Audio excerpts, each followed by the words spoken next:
Namaskar everyone, this is Anju and you are watching Grok. So in today's video, we will going to cover the previous year questions of human growth and development with detailed solution in both languages English and Hindi, and it's our part 2 in that series. So moving to our first question, it is about what do you mean by prenatal development and discuss the stages of prenatal development, right? तो prenatal development होती क्या है? Prenatal development refers to the process of growth and maturation that takes place within the womb from the moment of conception until the birth of the infant, right? कि हम basically बोल सकते हैं कि womb का period जो होता है, right? जब वो बेबी है यहाँ पर मदर के womb में होता है यहाँ पर, तो वो क्या रहता है मतलब कंसेप्शन से उसके बर्थ के टाइम तक क्या डेवलपमेंट उसकी होती है, ठीक है. It is a remarkable and complex journey that involves the formation of different differentiation of cells and development of organs and systems and the laying of the foundation of the individual's entire life, right. तो इसमें क्या होता है हमारा, जब mother के वोम में होते हैं तभी जो है हमारी जो डिफरेंशिएशन होता है सेल्स का, हमारे ऑर्गन्स डेवलप होते हैं और एक फाउंडेशन हमारी बनती है एक बॉडी की हमारी एंटायर लाइफ के लिए, राइट. तो स्टेजेस क्या होती है प्रीनेटल डेवलपमेंट की?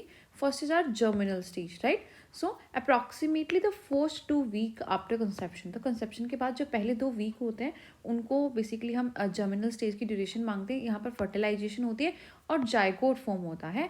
रैपिड सेल डिविजन यहाँ पर होती है leading to the formation of ब्लास्टोसाइट्स.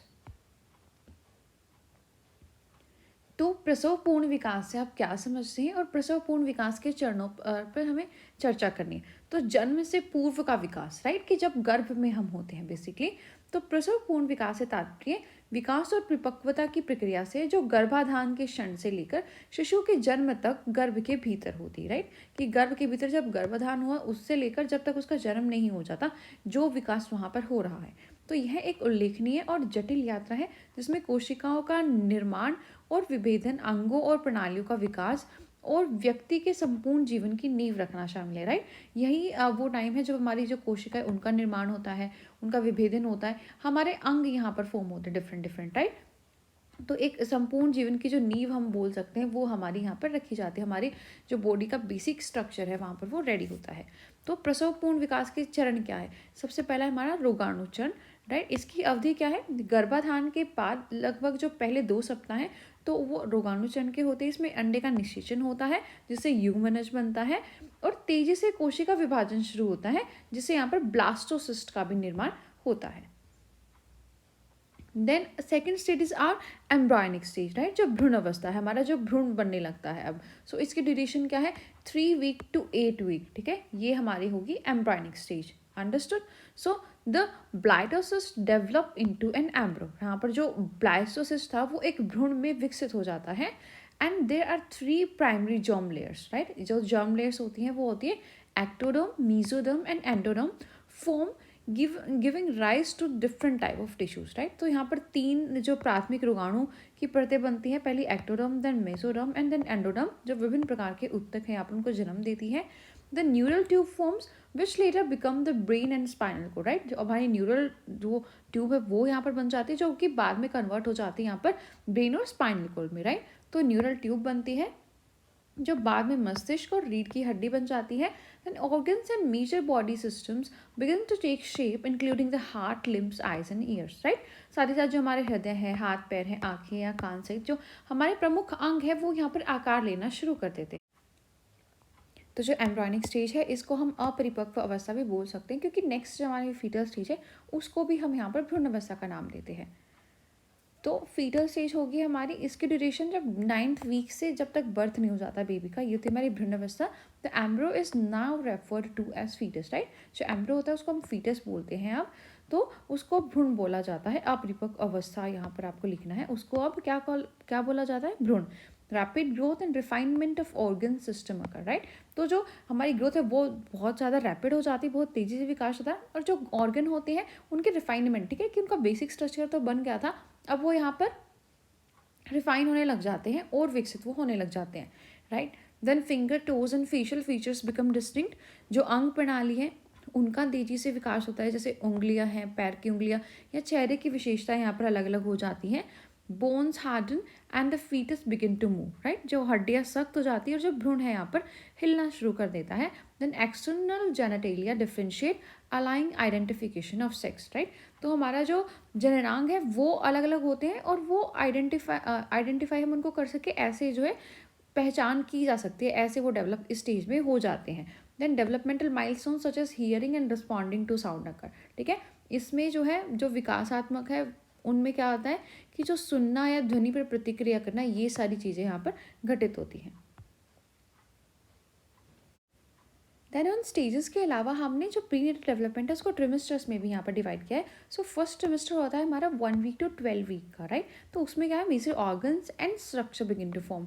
Major organs और स्ट्रक्चर है वो स्टार्ट हो जाता है फॉर्म होना, and the heart start beating and the fetus is susceptible to teratogens, right. Heart beating start कर देता है और जो हमारा फीटस है वो यहाँ पर टेट्रोजन्स के प्रति जो है ससेप्टेबल हो जाता है। देन हमारा सेकंड ट्रिमेस्टर होता है 13 टू 26 वीक का। Foetus grow rapidly and movements become more noticeable to the mother. यहाँ पर फीटस से बहुत रैपिड रेट से ग्रो करता है और उसकी मूवमेंट्स यहाँ पर ज़्यादा नोटिसेबल हो जाती हैं। देन वन एक जो प्रोटेक्टिव लेयर होती है, कोटिंग होती है स्किन पर, वो फॉर्म हो जाती है। Organs continue to develop and 6 can be identified through ultrasound, right. कि 13 टू 26 वीक में यहाँ पर जो ऑर्गन्स है वो डेवलप हो जाते हैं और उसकी 6 भी यहाँ पर आइडेंटिफाई की जा सकती है। देन थर्ड ट्रिमेस्टर होता है हमारा week 27 to birth. So foetus gains significant weight and experiences further organ maturation, right. यहाँ पर सिग्निफिकेंट वेट एक फीटस गेन कर लेता है और जो उसके ऑर्गन्स थे वो ज़्यादा मैच्योर यहाँ पर होने लग जाते हैं। Then lung development accelerates and the foetus become visible outside the वॉर्म, राइट। कि फीटस यहाँ पर वॉर्म के आउटसाइड में विजिबल हो जाता है, उसकी लंग की डेवलपमेंट हो जाती है। Then brain development and neural connections progresses, right. साथ ही साथ उसके ब्रेन की डेवलपमेंट होने लग जाती है और जो न्यूरल कनेक्शंस है उनमें भी प्रोग्रेस होती है। तो इसको हमने तिमाही 3 चरणों में भी रखा हुआ है जो प्रसव पूर्ण अवस्था है। तो पहली तिमाही है हमारा सप्ताह 1 से 12 तक। तो प्रमुख अंग की संरचनाएं बनने लगती हैं और दिल धड़कना शुरू कर देता है। साथ ही साथ जो भ्रूण है टेस्टोजन के प्रति संवेदनशील हो जाता है। देन हमारी दूसरी तिमाही जो हमारी 13 से 26 सप्ताह की है, तो इसमें भ्रूण तेजी से बढ़ता है और उसकी हरकतें माँ को अधिक ध्यान देने योग्य हो जाती हैं, राइट। देन त्वचा पे वर्निक्स जो उसकी सुरक्षात्मक एक लेप है वो इस टाइम पर बन जाता है। साथ ही साथ उसके अंगों का विकास होता रहता है और अल्ट्रासाउंड के जरिए उसके लिंग की पहचान हम यहाँ पर कर सकते हैं दूसरी तिमाही में। फिर तीसरी तिमाही आती है हमारी 27वें सप्ताह से लेकर जन्म तक। तो भ्रूण का वजन यहाँ पर काफ़ी बढ़ जाता है और उसके अंग हैं अधिक परिपक्व होने लग जाते हैं, राइट। जो पहले से डेवलप थे ना वो परिपक्व होंगे, मैच्योर होने लग जाते हैं स्टेज में। फेफड़ों का विकास तेज हो जाता है और भ्रूण गर्भ के बाहर यहाँ पर व्यवहार हो जाता है कि उसको पहचान सकते हैं भ्रूण को हम गर्भ के बाहर से। देन मस्तिष्क का विकास और तंत्रिका संबंध यहाँ पर प्रगति करते हैं। अब फैक्टर्स क्या है जो इन्फ्लुएंस करते हैं प्रीनेटल डेवलपमेंट को। First is our genetic factors. So the genetic makeup inherited from parents influences physical and cognitive trait, right. कि भाई जो उसने बच्चों जो अपने पेरेंट्स से जो जीन्स में क्या क्या क्वालिटीज़ गई हैं, क्या फिजिकल और कॉग्निटिव ट्रेट्स है, राइट। कि जैसे माता पिता छोटे हैं तो हमने देखा कि भाई उनकी बच्चों की हाइट छोटी रहती है, या माता पिता एक्स्ट्रा ऑर्डनरी थे तो बच्चे की हो सकता है कि दिमागी हालत बहुत ज़्यादा अच्छी हो, राइट। तो वो यहाँ पर जेनेटिक फैक्टर्स यहाँ पर उसको अफेक्ट करते हैं। देन एनवायरमेंटल फैक्टर्स क्या थे। So the mother's nutrition, exposure to toxins, stress level and overall health impact prenatal development, right. कि जब वो गर्भ में था तो मदर का न्यूट्रिशन प्रॉपर हुआ या नहीं है, उसको न्यूट्रिशन मिला या नहीं है, एक्सपोजर तो नहीं हुआ उसका टॉक्सिन्स के साथ, या जो स्ट्रेस लेवल था ड्यूरिंग प्रेगनेंसी मदर का वो कैसे था, और ओवरऑल हेल्थ क्या थी मदर की, वो यहाँ पर प्रीनेटल डेवलपमेंट में कंसिडर होती है, वो वहाँ पर उस बच्चे को अफेक्ट करती हैं। Then teratogens, so substance like drugs, alcohols and certain medications that can cause birth defects, right. कि कोई ऐसी कंडीशन तो नहीं थी कि मतलब ड्रग कंज्यूम कर रही थी, अल्कोहल कंज्यूम कर रही थी, या कोई ऐसी मेडिकेशंस ले रही थी जिसके यहाँ पर साइड इफेक्ट होगी जिससे बर्थ यहाँ पर डिफेक्ट भी हो सकता है। देन मैटरनल हेल्थ कैसी है। The mother's overall wellbeing including prenatal care and health care access plays a crucial role, right. कि मटर्नल हेल्थ यहाँ पर प्रॉपर कैसी है कि जितनी स्वस्थ माँ होगी हम बोल सकते हैं उतना स्वस्थ वहाँ पर उसका बच्चा होगा। ओवरऑल जो मदर की हेल्थ है वो कैसी थी, because it include prenatal care and health care access, right. कि उसकी प्रीनेटल केयर कैसे की गई है और हेल्थ केयर एक्सेस यहाँ पर मदर की कितनी थी। तो प्रसवपूर्ण विकास को प्रभावित करने वाले कारक हम देख रहे थे। तो पहला था हमारा आनुवांशिक कारक, कि माता पिता से विरासत में आनुवांशिक संरचना जो मिली है शारीरिक और संज्ञानात्मक गुणों को यहाँ पर प्रभावित करती है। कि हमारे माता पिता से हमें क्या चीज़ें मिली है, आनुवांशिकता क्या है कि जैसे पेरेंट्स, अगर हमने देखा कि उनकी हाइट अच्छी है तो बच्चे भी हाइट में अच्छा होते हैं, ठीक है। अगर किसी के माता पिता बहुत छोटे कद के हैं तो वो देखा गया कि भाई उसके बच्चे भी छोटे कद के। तो ये क्या है, ये हमें आनुवांशिकता से मिली है ये चीज़ें, राइट, जीन्स से मिली है। देन पर्यावरणीय कारक क्या है, माँ का पोषण, विषाक्त पदार्थों के संपर्क में आना, तनाव का स्तर और समग्र स्वास्थ्य जन्म पूर्व विकास पर प्रभाव डालते, राइट।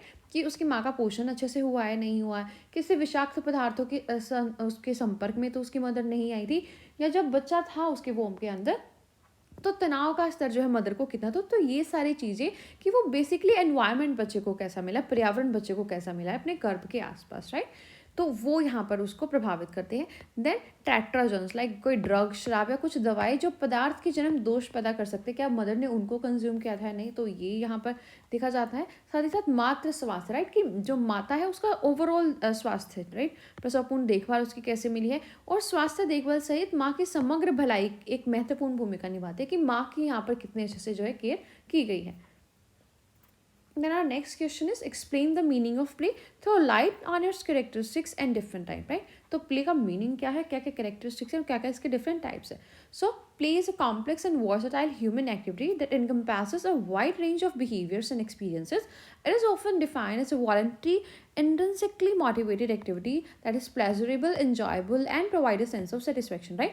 तो प्ले क्या है, एक कॉम्प्लेक्स और वर्सटाइल ह्यूमन एक्टिविटी है जिसमें हम डिफरेंट बिहेवियर है, हमारे डिफरेंट एक्सपीरियंसेस होते हैं, इंट्रिंसिकली इसमें मोटिवेटेड रहते हैं हम, इसमें हमें प्लेजर मिलती है, इंजॉय करते हैं और सेटिस्फेक्शन वाली फीलिंग हमें आती है, राइट, गेम को हम इंजॉय करते हैं तब। So play involves active engagement, creativity and often occurs within a specific context or framework, and it can serve various purposes including learning, social development, emotional expression and relaxation, right? तो play है हमारे, ये बहुत सारी काम यहाँ पर करता है, बहुत पर्पस होता है इसका कि हम इससे लर्निंग भी कर सकते हैं, हमारी सोशल डेवलपमेंट होगी, हमारी इमोशनल डेवलपमेंट होगी, साथ ही साथ रिलैक्सेशन भी प्रोवाइड करता है, राइट। कि जैसे हम बोलते हैं कि अगर एंगर आपको आ रहा है तो हाई इंटेंसिटी वर्कआउट आप कर सकते हो, अगर वो नहीं कर सकते तो हाई इंटेंसिटी किसी गेम में हम फिजिकली इन्वॉल्व हो सकते हैं, राइट। देन कैरेक्टरिस्टिक्स क्या है, voluntary. So play is a chosen and voluntary activity. Participants engage in play willingly, driven by their own desires and interest, right? कि वॉलंटरी होता है कि भाई पर्टिकुलर बच्चे के क्या डिज़ायर्स है, क्या इंटरेस्ट है, उसके अकॉर्डिंग वो जो है उस प्ले एक्टिविटी को यहाँ पर चूज करते हैं। तो खेल के अर्थ को स्पष्ट करें और इसकी विशेषता एवं विभिन्न प्रकार हैं उसके बारे में हमें बताना है। तो खेल एक जटिल और बहुमुखी मानवीय गतिविधि है जिसमें व्यवहार और अनुभवों की एक विस्तृत श्रृंखला शामिल है। इसे अक्सर एक स्वैच्छिक आंतरिक रूप से प्रेरित गतिविधि के रूप में भी परिभाषित किया जाता है जो आनंददायक, मनोरंजक और संतुष्टि की भावना प्रदान करती है। खेल में सक्रिय जुड़ाव, संरचनात्मकता शामिल होती है और यह अक्सर एक विशिष्ट संदर्भ या ढांचे के भीतर होती है। यह सीखने, सामाजिक विकास, भावनात्मक अभिव्यक्ति और विश्राम सहित विभिन्न उद्देश्यों की यहाँ पर पूर्ति करता है। तो क्या है, एक बहुमुखी मानवीय गतिविधि है जो हमारे व्यवहार या अनुभवों की एक विस्तृत श्रृंखला शामिल है। अभी हम अपनी इच्छा से करते हैं, जब हमें आंतरिक रूप से मोटिवेशन आता है, ये हमारे लिए आनंद, जो खेल है हमारे लिए आनंददायक होता है, मनोरंजक होता है और एक संतुष्टि की भावना हमें प्रदान करता है, राइट। देन खेल की परिभाषा क्या है, ये स्वैच्छिक होता है कि हमारी क्या इच्छा होती है, क्या खेलना है हमें। तो खेल एक चुनी हुई स्वैच्छिक गतिविधि है। प्रतिभागी अपनी इच्छा और रुचियों से प्रेरित होकर यहाँ पर स्वेच्छा से खेल में संलग्न होते हैं। देन इंट्रिंसिकली मोटिवेटेड, वो आंतरिक रूप से यहाँ पर प्रेरित होते हैं। So participants engage in play for the inherent satisfaction it provides rather than external reward और प्लेजर, राइट। तो प्रतिभागी बाहरी पुरस्कार या दबाव की बजाय अंतर्निहित संतुष्टि के लिए खेलने में संलग्न होते हैं, राइट। कि उनको ऐसा नहीं होता है कि मुझे बाहरी किसी व्यक्ति को उसने बोला कि मुझे ये खेलना है तो मुझे यही खेलना है, कि वो इंट्रिंसिकली, ठीक है, वो उनके अंदर से जिस चीज़ के लिए मोटिवेटेड होंगे वो उस गेम को प्रेफर करते हैं, राइट। कि जैसे हमारी चॉइसेस अलग अलग होती है, आपने देखा होगा अगर 10 बच्चे तो उन सभी की चॉइसेस यहाँ पर अलग मिलेगी। किसी को यहाँ पर कबड्डी पसंद हो सकता है, किसी को खो खो, किसी को रनिंग, कुछ भी यहाँ पर पसंद हो सकता है, वो इंट्रिंसिकली मोटिवेटेड होते हैं, राइट। तो देन एक्टिव एंगेजमेंट, जो उनकी सहभागिता है वो एक्टिव होती है। So play involves active participation whether it's physical, mental or emotional engagement, it's not a passive or obligatory activity, right। इसमें जो है बच्चे का एक्टिव पार्टिसिपेशन चाहिए, चाहे वो फिजिकल गेम हो, मेंटल हो या इमोशनल एंगेजमेंट जो भी हो यहाँ पर बच्चे की, वो हमारी एक्टिव होती है गेम में, यहाँ पर पैसिव नहीं हो सकती। तो सक्रिय सहभागिता यहाँ पर होगी,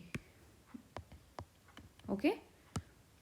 तो खेल में सक्रिय भागीदारी शामिल होती है, चाहे शारीरिक हो, मानसिक हो या भावनात्मक सहभागिता हो। यह कोई निष्क्रिय या अनिवार्य गतिविधि नहीं है। Then imagination and creativity. So play often involve the use of imagination and creativity, allowing individuals to explore new ideas, scenarios and solution, right? तो जो हमारा गेम होता है इसमें क्रिएटिविटी होती है कि हम नए नए इमेजिनेशन नए नए आइडियाज़ उसमें लेकर आ सकते हैं, नए सिनेरियोज हम अपने गेम में बना सकते हैं और उसके नए सॉल्यूशंस यहाँ पर हम उसको फाइंड आउट करने का ट्राई करते हैं, जैसे हमारी प्रॉब्लम सॉल्विंग एबिलिटी है ये वो यहाँ पर इंक्रीज होती है। Then rule guided and structured होता है, ठीक है, गेम्स में प्रॉपर रूल्स होते हैं और एक स्ट्रक्चर्ड गेम हम उसको बोल सकते हैं। ये एक स्ट्रक्चर में होता है कि जो हमें स्टेप बाय स्टेप बताते हैं कि हमें अब करना क्या है। सो प्ले में हैव रूल्स और structure framework providing a sense of order and facilitating cooperation among participation, right, participants. तो जो प्ले है यहाँ पर उसमें रूल्स हो सकते हैं, एक स्ट्रक्चर फ्रेमवर्क हो सकता है उसमें, and provide a sense of order and facilitating cooperation among participant, right, कि जो पार्टिसिपेंट है यहाँ पर अच्छे से कोऑपरेट करके किसी गेम को खेले तो वो कोऑपरेशन की सेंस भी बच्चों के अंदर यहाँ पर डेवलप होती है। Then pleasurable experience. So play is generally associated with positive emotions and enjoyment. It contributes to emotional well-being and can serve as a source of happiness, right? So ये हमारे positive emotions और enjoyment के साथ जो है associated होता है and it contributes to the emotional well-being, right? कि गेम जब हम खेलते हैं तो हमारी emotional well-being भी उससे अच्छी होती है। That can serve as a source of happiness, जो हमारी एक happiness के source की तरह हमें serve करती है। तो कल्पना और रचनात्मकता हमारी बढ़ती है, तो खेल में अक्सर कल्पना और रचनात्मकता का उपयोग शामिल होता है, जिससे व्यक्तियों को नए विचारों, परिदृश्यों और समाधानों का पता लगाने की यहाँ पर अनुमति मिलती है। साथ ही साथ नियम निर्देशित और संरचित भी हो सकता है, राइट, कि एक स्ट्रक्चर हो सकता है प्रॉपर गेम में और उसमें नियम हो सकते हैं। तो खेल में नियम या एक संरचित ढांचा हो सकता है जो प्रतिभागियों के बीच व्यवस्था की भावना पैदा करता है और सहयोग की सुविधा यहाँ पर प्रदान करता है, राइट, कि वो एक दूसरे का सहयोग करना यहाँ पर सीख जाते हैं। देन आनंददायक अनुभव ये हमें देता है। तो खेल आमतौर पर सकारात्मक भावनाओं और आनंद से जुड़ा होता है। यह भावनात्मक कल्याण में योगदान देता है और एक खुशी के स्रोत के रूप में भी यहाँ पर ये कार्य कर सकता है। Then types of play, right, कि खेल के प्रकार है जो वो क्या है। तो first is our physical play, so involves activities that promote physical movement and coordination, example running, jumping, climbing and organised support, right. जो शारीरिक खेल होते हैं ऐसी गतिविधि जिसमें हमारा शारीरिक गति और समन्वय को बढ़ावा देती है, ठीक है, वो होते हैं हमारे शारीरिक खेल, जैसे कि दौड़ना, कूदना, चढ़ना और संगठित खेल इसमें शामिल है। The next is our symbolic play. So involves using objects or actions to represent other objects or action. Common and imaginative play like pretending a stick is a sword or a box is a spaceship, right? दूसरा जो होता है हमारा प्रतीकात्मक खेल, इसमें अन्य वस्तुओं या क्रियाओं का प्रतिनिधित्व करने के लिए वस्तु या क्रियाओं का उपयोग करते, राइट, कि मैं हाथ में स्टिक ले सकती हूँ और उसको प्रिटेंड कर सकती हूँ कि एक स्वॉर्ड है, राइट। जैसे कल्पनाशील कि एक छड़ी को हम तलवार यहाँ पर मान सकते हैं और एक बक्से को अंतरिक्ष यान यहाँ पर हम समझ सकते हैं कि ये अंतरिक्ष यान है। Next is our constructive play, जो रचनात्मक खेल होता है, involves building or creating something, examples including building blocks, puzzles and other hands on activities, right. जो रचनात्मक खेल है जिसमें हमारी रचनात्मक जो शक्ति है वो बढ़ती है, तो इसमें कुछ बनाना शामिल हो सकता है, जैसे कि बिल्डिंग ब्लॉक्स होते हैं, कोई पहेलियाँ होती है या कोई अन्य व्यवहारिक गतिविधियाँ इसमें शामिल हो सकती है। Then pretend or dramatic play, जो हमारा दिखावा या नाटकीय खेल होता है, involves role playing and pretending to be someone or something else, right, कि जैसे हम किसी और के बारे में एक्ट कर रहे हैं, लाइक आप अपने जब टीचर, आप स्टूडेंट हो तो आप ऐसा टीचर वहाँ पर प्रिटेंड कर सकते हो। Fosters creativity, imagination and social skill, तो यहाँ पर हमारी जो क्रिएटिविटी, इमेजिनेशन और सोशल स्किल डेवलप होते हैं, राइट, कि हमें दूसरों का पर्सपेक्टिव यहाँ पर समझ में आता है। जब मान लो कोई स्टूडेंट है, उसे बोलेंगे कि भाई आप एक टीचर की तरह एक्ट करके दिखाओ, तो उसको टीचर की जो पर्सपेक्टिव्स है वो वहाँ पर समझ में आने लग जाते हैं, उसकी क्रिएटिविटी, उसकी इमेजिनेशन यहाँ पर बढ़ जाती है। तो इसमें भूमिका निभाना और किसी व्यक्ति या कुछ और होने का नाटक करना भी शामिल होता है, जिससे रचनात्मकता, कल्पना और सामाजिक कौशल यहाँ पर बढ़ जाता है। Then games with rules, so structured activities with defined rules and objectives. So examples like board games, card games and sport emphasizing fairness and adherence to rules, right, कि ऐसे गेम हो सकते हैं जो हम नियम के साथ खेलते हैं। तो परिभाषित नियमों और उद्देश्यों के साथ संरचित गतिविधियां हो सकती है, जैसे कि हमारा बोर्ड गेम हो गया, कार्ड गेम हो गया, ऐसे खेल इसमें शामिल हो सकते हैं जो निष्पक्षता और नियमों का पालन करने पर यहाँ पर जोर देते हैं. Then social play involves interaction with others, promoting social skills and cooperation, including group games, cooperative, collaborative projects and team support. तो सामाजिक खेल भी हमारे होते हैं जिसमें हम दूसरों के साथ बातचीत, सामाजिक कौशल और सहयोग को बढ़ावा देते हैं, राइट. जैसे समूह में खेल हो गए, कोई सहयोगी परियोजना या किसी टीम में जब हम खेलते हैं. Then our next question is, what is environment and how does the environment affect the social, cultural and political development of the child? So the term environment refers to the surroundings, conditions and influences that affect an individual और a group of individual, right? कि हमारी जो surrounding की conditions क्या है जो एक individual को यहाँ पर अफेक्ट करती है, वो होता है हमारा environment. It encompasses both the physical surrounding कि हमारा जो नेचर और बिल्ट एनवायरनमेंट कैसा है, and the social and cultural context in which people live, right. कि हमारा फिजिकल सराउंडिंग कैसा है और सोशल या कल्चरल कॉन्टेक्स्ट कैसा है हमारे एनवायरनमेंट का. So the environment plays a crucial role in shaping various aspects of human development, including social, cultural and political dimensions, right? अब इसकी इन्फ्लुएंस क्या रहती है एक चाइल्ड के डेवलपमेंट पे. तो first is are social development. Family का जो एनवायरनमेंट होता है, the family is a primary social environment for a child, and the quality of relationships, communication patterns and parenting styles within the family significantly impact a child's social development, right. तो जो family का देखो बच्चे का एक primary environment हम बोल सकते हैं फैमिली, तो वो उसको अफेक्ट करता है कि किस टाइप की क्या क्वालिटी थी वहाँ पर रिलेशनशिप्स की उसकी फैमिली में, ठीक है. कम्युनिकेशन पैटर्न्स कैसे थे और पेरेंटिंग स्टाइल यहाँ पर कैसा है, तो वो सारी चीज़ें बच्चे को यहाँ पर अफेक्ट करती हैं. तो पर्यावरण क्या है और पर्यावरण बच्चे के सामाजिक, सांस्कृतिक और राजनीतिक विकास को कैसे प्रभावित करता है.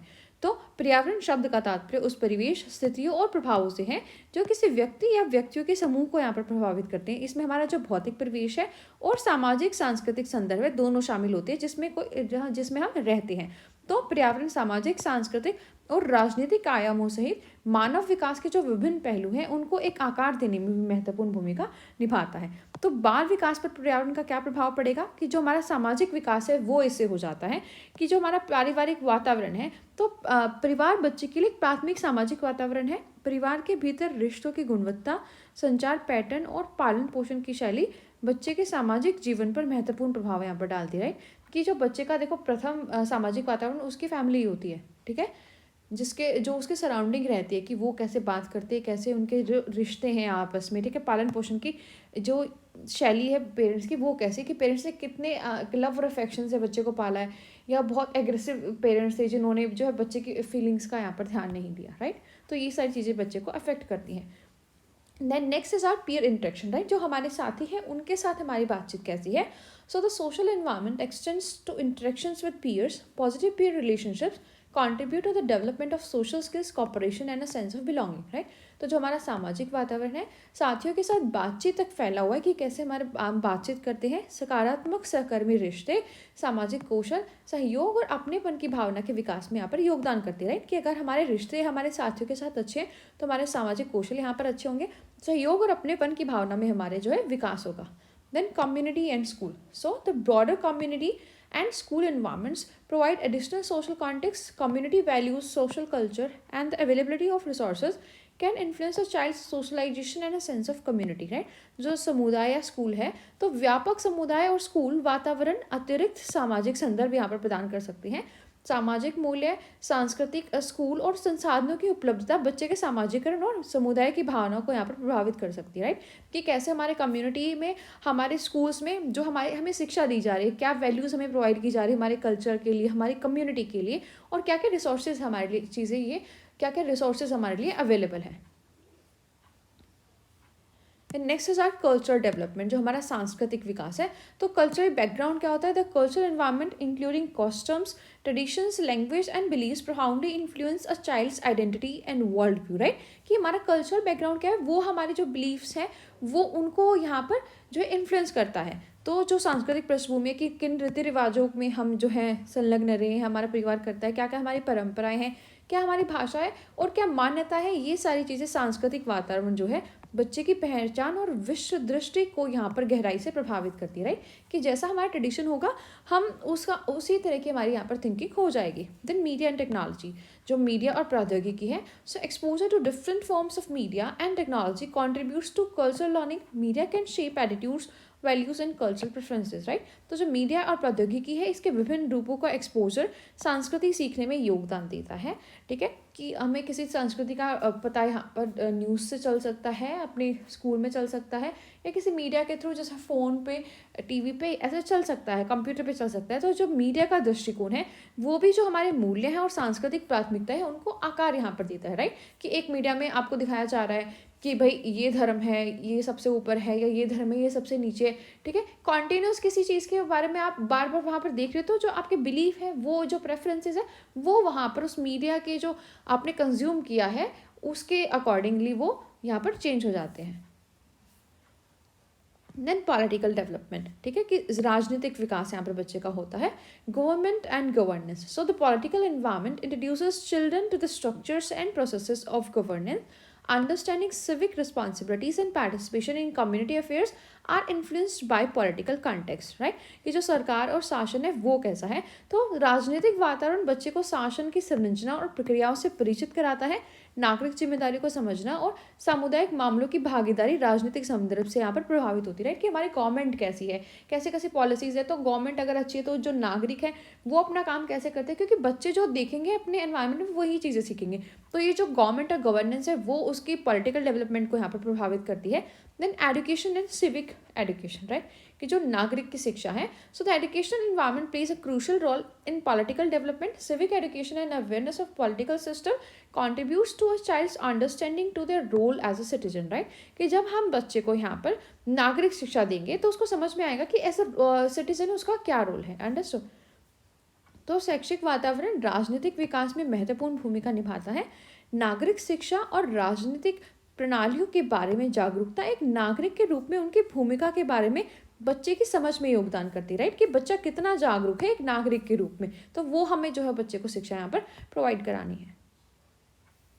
Then our psycho social development, जो मनोसामाजिक विकास है हमारा, कि हमारे इकोनॉमिक फैक्टर क्या थे, हमारे आर्थिक कारण क्या थे। So economic conditions within a child environment can impact their access to resources, opportunities and overall wellbeing, right, कि हमारे इकोनॉमिकली भाई हमारे पास कितना पैसा था, कि क्या हमारे पास प्रॉपर, क्योंकि पैसे से क्या है कि हमारी जो रिसोर्सेज है वो हमारी बढ़ जाती है। अगर हमारे पास अच्छे पैसे तो हम बच्चे को सारी उसकी जो है डिमांड्स है वो पूरी करेंगे, जो चीज़ें उसको चाहिए वो देंगे, अपॉर्चुनिटीज़ उसके पास ज़्यादा होंगी और ओवरऑल वेलबींग होगी। लेकिन अगर पैसे कम है तो उन चीज़ों को हम अफोर्ड नहीं कर पाएंगे, ठीक है। तो आर्थिक कारक है वो बच्चे को यहाँ पर अफेक्ट करते हैं कि भाई बच्चे का जो परिवेश है उसमें आर्थिक स्थितियाँ कैसी थी, क्या उसको संसाधन सारे मिले हैं। अगर वो अच्छी है यहाँ पर तो उसको अवसर या जो समग्र कल्याण है उनकी पहुँच यहाँ पर अच्छी होगी। अगर आर्थिक स्थिति उनकी थोड़ी कम है तो ये सारी चीज़ें यहाँ पर वही कम हो जाएंगी। Then access to education and health care, right, कि शिक्षा और स्वास्थ्य देखभाल है तो क्या वहाँ तक जो है बच्चे की पहुँच है या नहीं है। So availability and quality of education and healthcare services influence a child's cognitive and physical development, right, कि भाई बच्चे के पास यहाँ पर शिक्षा और जो स्वास्थ्य सेवाएं उनकी यहाँ पर उपलब्धता और गुणवत्ता है क्या, क्या वो अच्छे से यहाँ पर प्रोवाइड की जा रही है। तो ये चीज़ें भी बच्चे के कॉग्निटिव और फिजिकल डेवलपमेंट को यहाँ पर प्रभावित करती हैं। तो शिक्षा और स्वास्थ्य सेवाओं की उपलब्धता और गुणवत्ता बच्चे की संज्ञानात्मक और शारीरिक विकास को यहाँ पर प्रभावित करती है।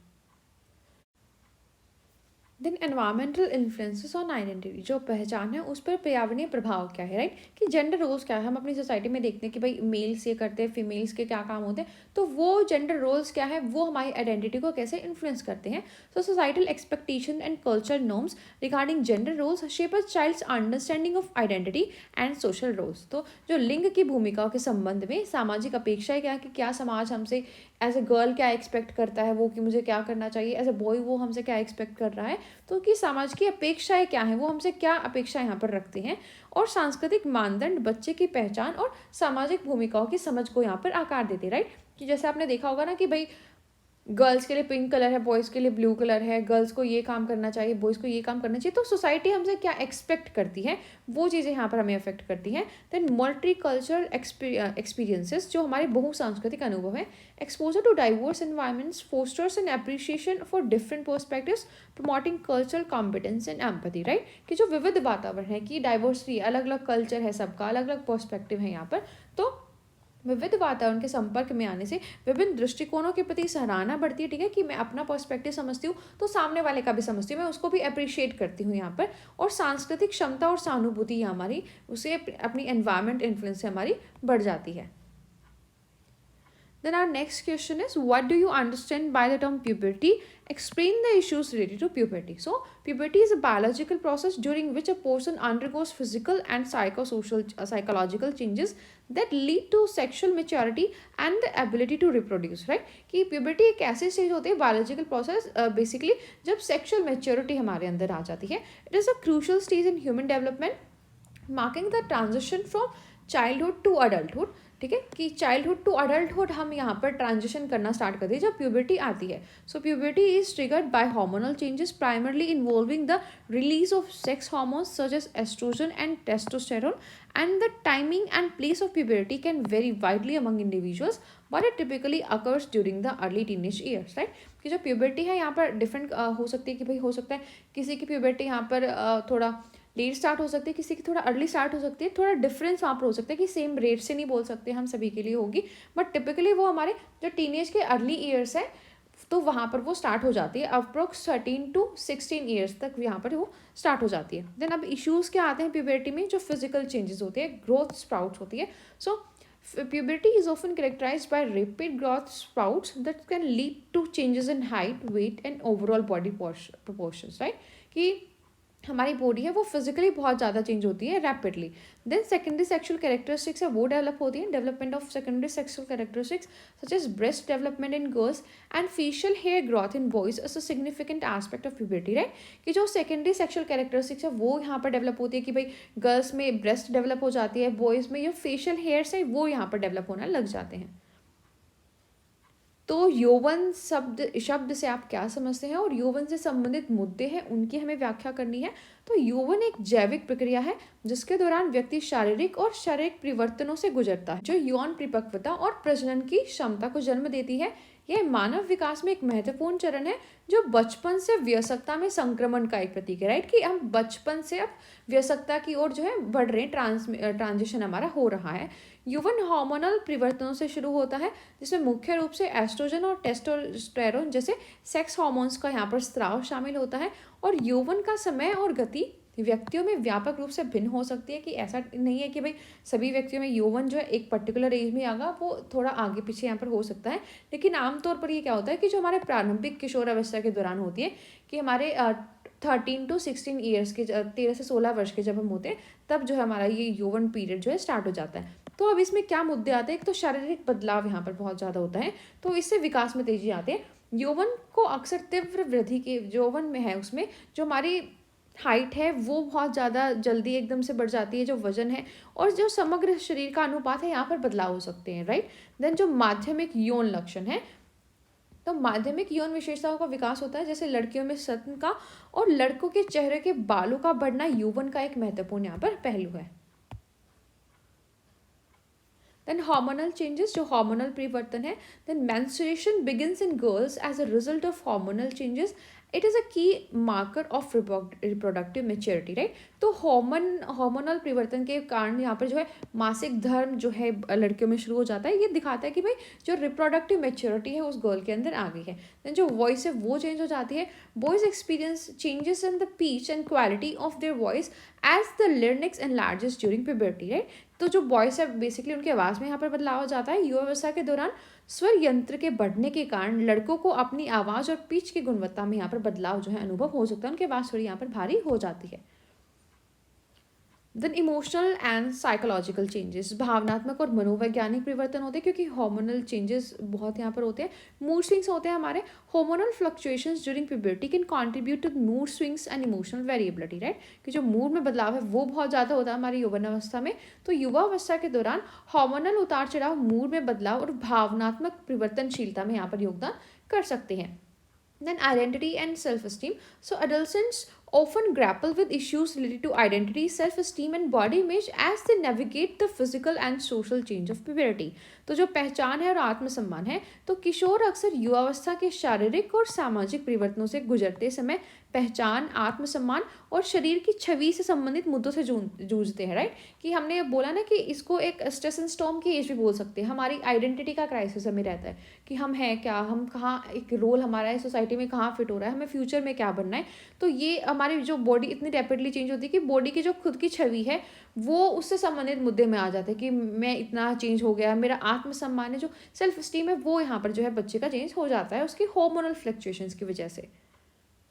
देन सोशल चैलेंजेस, जो सामाजिक चुनौतियां बच्चे के आस आती हैं, तो first is our peer relationships. So adolescents may experience shifts in peer relationships and social dynamics as they seek to establish their identity and place within social group, right. तो जो किशोर है उनमें सहकर्मी संबंध और सामाजिक गतिशीलता में बदलाव का अनुभव हो सकता है क्योंकि वे सामाजिक समूहों के भीतर अपनी पहचान और स्थान यहाँ पर स्थापित करना चाहते हैं, एक अपनी आइडेंटिटी यहाँ पर बना जाना चाहते हैं। Then dating and romantic relationships. So puberty introduces an interest in romantic relationships which can lead to complex emotional and social interaction, right?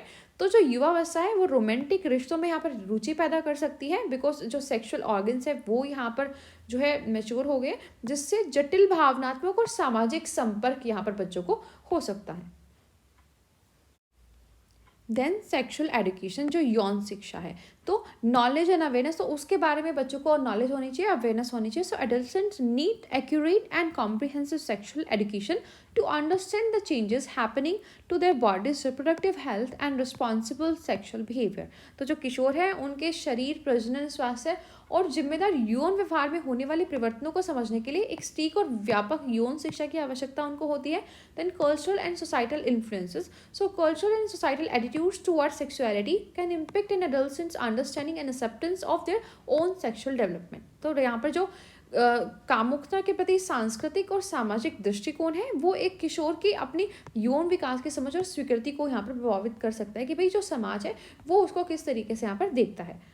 Then body image and self perception, जो शारीरिक छवि और आत्मसम्मान की धारणा है, सो उनके ऊपर जो प्रेशर और या एक्सपेक्टेशन है वो ज़्यादा हो जाती है। तो adolescents may face societal pressures and expectations related to body image, right, कि आप बहुत मोटे हो, आपको थोड़ा पतला होना चाहिए, आप छोटे हो, बड़ा होना चाहिए, लंबा होना चाहिए, भाई हाइट कम है। तो ये परसेप्शन कुछ सोसाइटी के होते हैं जिससे हमारे अंदर प्रेशर की यहाँ पर क्रिएट हो जाता है। Media portrayal of idealised body types can contribute to body dissatisfaction, right, कि जैसे मीडिया पोर्ट्रेट करता है कि भाई आपका फिगर ऐसे ही होना चाहिए, अगर उससे आपका कम या ज़्यादा है तो वो एक अच्छी बॉडी इमेज नहीं है, तो वो यहाँ पर डिससेटिस्फेक्शन हमारी बॉडी को लेकर जो है क्रिएट कर सकता है। तो किशोरों को शारीरिक छवि से संबंधित सामाजिक दबाव और अपेक्षाओं का सामना यहाँ पर करना पड़ सकता है कि आदर्शीकृत शरीर प्रकारों का मीडिया चित्रण शरीर के असंतोष में यहाँ पर योगदान कर देता है, राइट, कि जैसे मीडिया यहाँ पर चित्रण करता है कि भाई एक पर्टिकुलर ऐसे बॉडी होनी चाहिए, उससे अगर आप मोटे हो तो भी गंदे लगोगे, उससे आप पतले हो तो भी गंदे लगोगे। जैसे फिटनेस गोल्स वो दिखाते हैं तो उसमें क्या है, दबाव उनके ऊपर हो जाता है कि भाई उनका जो शारीरिक जो उनकी फिजिकल बॉडी है शारीरिक, ठीक है, तो वो यहाँ पर अच्छी नहीं है। जैसे मीडिया ने दिखाया कि भाई एक पर्टिकुलर ऐसे उनको होना चाहिए तभी जो है वो अच्छे लगेंगे, समाज उनको अच्छा समझेगा। तो वो जो शारीरिक छवि है तो उस पर जो है सामाजिक दबाव और अपेक्षाओं का सामना करना पड़ सकता है, राइट, कि भाई आप मोटे हो, हम तो आपसे, आप पतले हो जाओ जल्दी से, आप लंबे हो या ज़्यादा छोटे हो, ठीक है। तो ये अपेक्षाएं, जो एक्सपेक्टेशन, जो एक प्रेशर यहाँ पर बच्चे के ऊपर बना देती हैं। देन जो ईटिंग डिसऑर्डर्स हैं, so some individuals may develop eating disorders during puberty influences by factors such as societal standards and personal perceptions of beauty. तो यहाँ पर जो खान पान संबंधी विकार है वो बच्चों के अंदर आ जाते हैं। कुछ व्यक्तियों में युवावस्था के दौरान खान पान संबंधी विकार विकसित हो सकते हैं जो सामाजिक मानकों और सौंदर्य की व्यक्तिगत धारणाओं जैसे कारकों से यहाँ पर प्रभावित होते हैं, राइट, कि भाई अगर मैं ये खाऊंगा तो इससे मैं ज़्यादा सुंदर हो जाऊंगा, या उनको जो है हम ऐसे बोल सकते हैं कि आपने देखा होगा कि युवावस्था में बच्चे जो है बार बार खाते हैं, इनको ईटिंग डिसऑर्डर्स यहाँ पर हो सकते हैं, या जो गर्ल्स है बेसिकली वो डाइटिंग करती है कि उनका एक फिगर यहाँ पर अच्छे से मेंटेन है, तो वो खान पान संबंधी विकार यहाँ पर बच्चों के अंदर आ सकते हैं। देन पेरेंटल कम्युनिकेशन, जो माता पिता का संचार है, सो कम्युनिकेशन गैप उनके अंदर आ जाता है। Challenges may arise when there is a lack of open communication between parents और care givers and adults about puberty related changes and concern, right, कि जो चेंजेस हो रहे हैं भाई उनके बारे में हमारा ओपन कम्युनिकेशन हमारे पेरेंट्स या केयर गिवर्स के साथ वहाँ पर होना चाहिए। तो चुनौतियाँ तब उत्पन्न हो सकती है जब माता पिता या देखभाल करने वाले हैं और जो किशोर बच्चे हैं उनके बीच यौवन से संबंधित परिवर्तन और चिंताओं के बारे में खुले संचार की कमी है, राइट, कि उनको वो नॉलेज नहीं मिल पा रही है अपनी बॉडी के प्रति। Then support and guidance, so adolescents benefit from supportive and imaginative guidance from parents and trusted adults during this period, right, कि जो समर्थन और मार्गदर्शन है, तो किशोरों को इस अवधि के दौरान माता पिता और भरोसेमंद वयस्कों से सहायक और सूचनात्मक मार्गदर्शन लेने से लाभ होता है, राइट, कि उनके जो माता पिता हैं या जो और यहाँ पर भरोसेमंद वयस्क है तो वो उनको कैसे यहाँ पर मार्गदर्शन करते हैं, तो वो उनके लिए यहाँ पर समर्थन एक देता है। देन रिप्रोडक्टिव हेल्थ, जो प्रजनन स्वास्थ्य है, so understanding reproduction, adolescents need education on reproductive health, contraception and sexually transmitted infections to make informed decisions about their sexual health, right, तो उनको जो प्रजनन की समस्या है उनको समझना चाहिए। तो किशोरों को अपने यौन स्वास्थ्य के बारे में सूचित निर्णय लेने के लिए प्रजनन स्वास्थ्य, गर्भ निरोधक और यौन संरचित संक्रमण है उनकी शिक्षा की आवश्यकता होती है। Then early pregnancy, early puberty onset may pose challenges related to early pregnancies and the associated physical and emotional implication, right, जो प्रारंभिक यौवन की शुरुआत है, प्रारंभिक गर्भधारण और संबंधित शारीरिक और भावनात्मक प्रभावों से यहाँ पर संबंधित चुनौतियां बच्चों के लिए पैदा कर सकती है। Then our next question is, what are independent living skills and which kind of life skills are helpful in independent living, right? So I think I have written it twice. So independent living skills refer to the abilities and competencies that enable individuals to live autonomously and effectively manage various aspects of their daily life, right? कि हम अपनी daily life में जो हमारे काम है वो खुद से कर सकते हैं, तो वो होते हैं हमारे इंडिपेंडेंट लिविंग स्किल थी। हमें अच्छे से अपना जो हाइजीन मेंटेन करना आता है, ठीक है, खाना बनाना आता है, ट्रांसपोर्टेशन का यूज़ करना आता है। So these skills are crucial for individuals to lead a self sufficient life and navigate the challenges associated with adulthood. Independent living skills encompass a broad range of practical, personal and social abilities, ठीक है, कि हमारे जो self care skills है, personal hygiene है, वो हमें maintain करना आना चाहिए। So maintaining personal cleanliness including bathing, grooming and dental care. Then जो न्यूट्रिशन है वो हमारा प्रॉपर होना चाहिए। Planning and preparing balanced meals, understanding nutritional needs and making healthy food choices. Then जो स्लीप हाइजीन है, establishing and maintaining healthy sleep pattern, ठीक है, तो ये हमारे इंडिपेंडेंट लिविंग स्किल्स में आते हैं। तो स्वतंत्र जीवन कौशल क्या है और किस प्रकार के जीवन कौशल स्वतंत्र जीने में यहाँ पर सहायक होते हैं। तो स्वतंत्र जीवन कौशल उन क्षमता और दक्षताओं को संदर्भित करता है जो व्यक्तियों को स्वायत्त रूप से जीने और उनके दैनिक जीवन के विभिन्न पहलुओं को प्रभावी ढंग से प्रबंधित करने में यहाँ पर सक्षम बनाते हैं, कि भाई उनको दैनिक रूप से जो भी कार्य है वो अपना खुद से कर पाते हैं। ये कौशल व्यक्तियों के लिए आत्मनिर्भर जीवन जीने और व्यस्तता से जुड़ी चुनौतियों से निपटने के लिए महत्वपूर्ण है।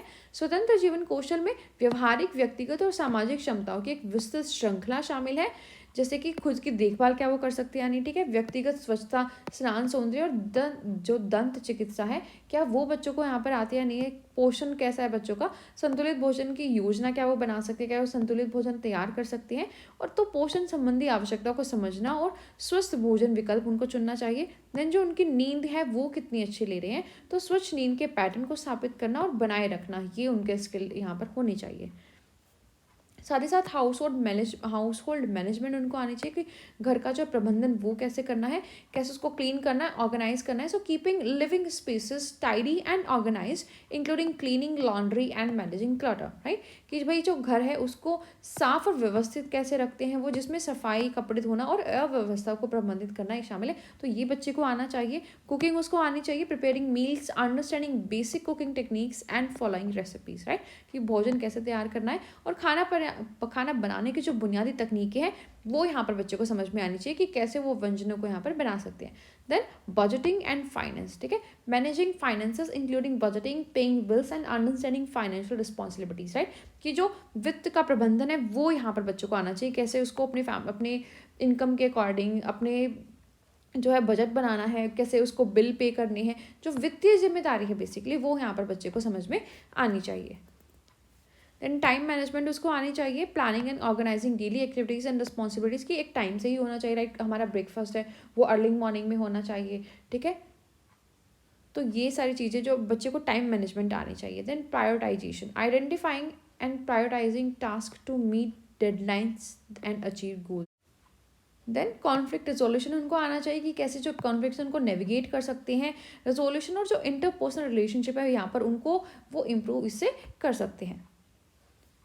तो समय का प्रबंधन उनको आना चाहिए कि भाई दैनिक गतिविधियों और जिम्मेदारियों की योजना कैसे बनाना है, कैसे उनको व्यवस्थित करना है।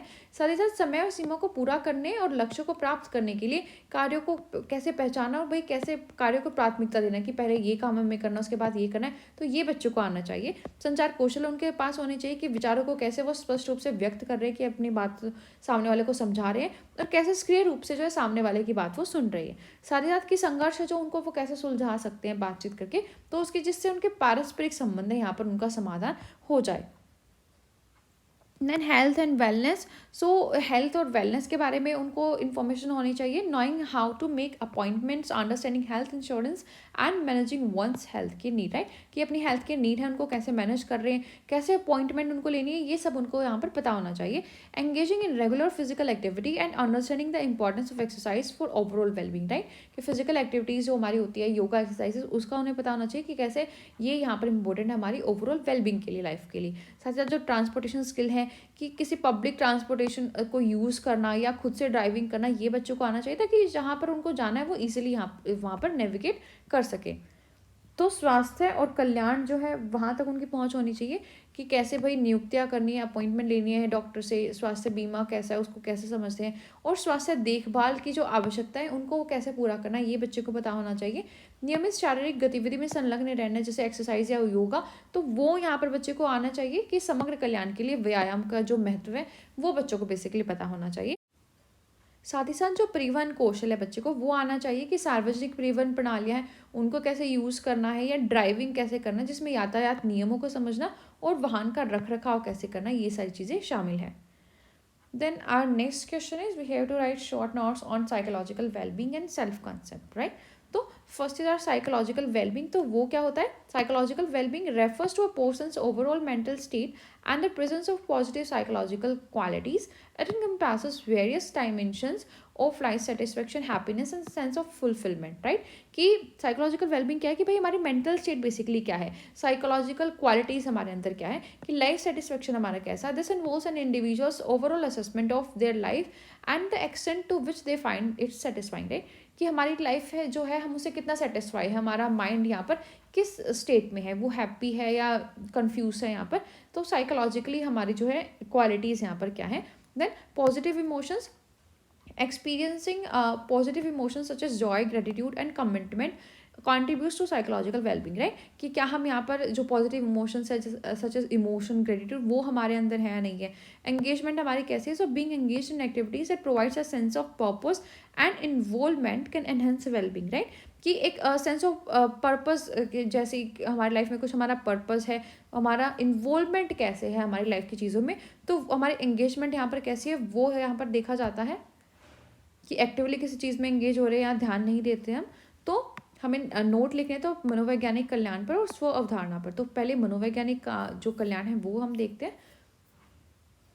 तो मनोवैज्ञानिक कल्याण से तात्पर्य किसी व्यक्ति की समग्र मानसिक स्थिति और सकारात्मक मनोवैज्ञानिक गुणों की उपस्थिति से है, कि कैसे सकारात्मक मनोवैज्ञानिक गुण उस व्यक्ति के अंदर है.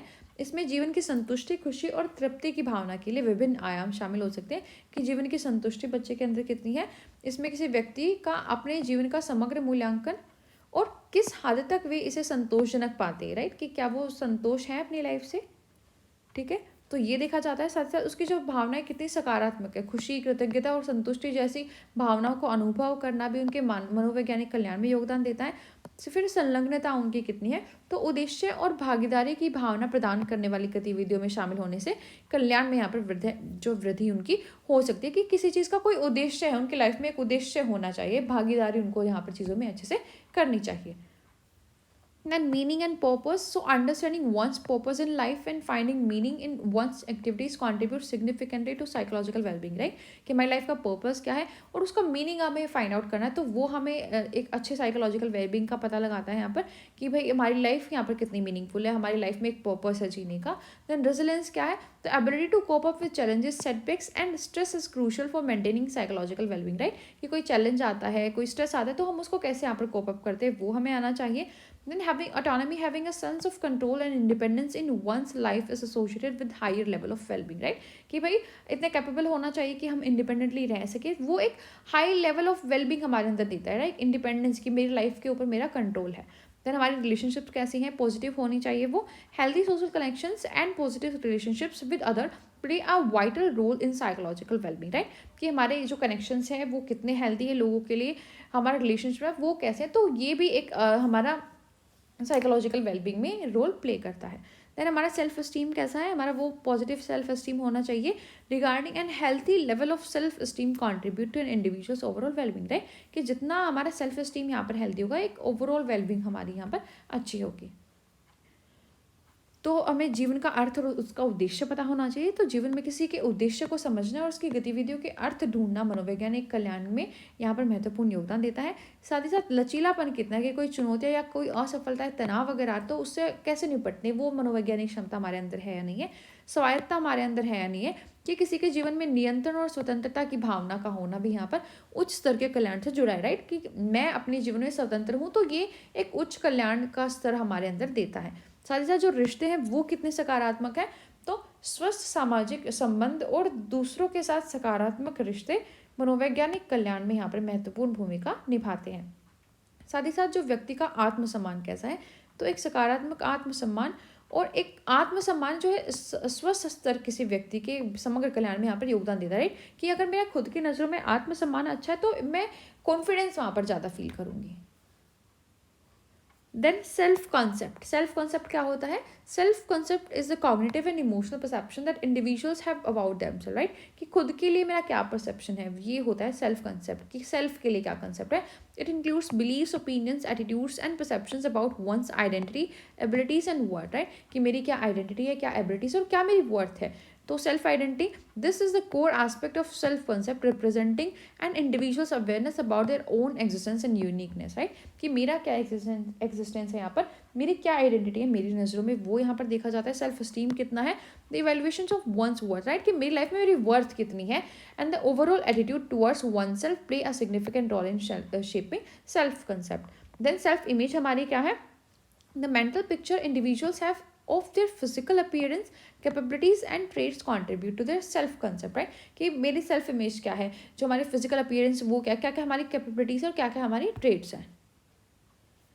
तो स्व अवधारणा के बारे में हमें बात करनी थी, शॉर्ट नोट लिखना था. तो आत्म स्व अवधारणा वह संज्ञानात्मक और भावनात्मक धारणा है जो व्यक्ति अपने बारे में रखते हैं, जिससे किसी की पहचान, किसी की क्षमता और जो मूल्य है और उसके बारे में विश्वास, राय और दृष्टिकोण की यहाँ पर धारणाएं जो है शामिल होती है, राइट? कि भाई आत्म पहचान, खुद की पहचान वो कैसे करते हैं.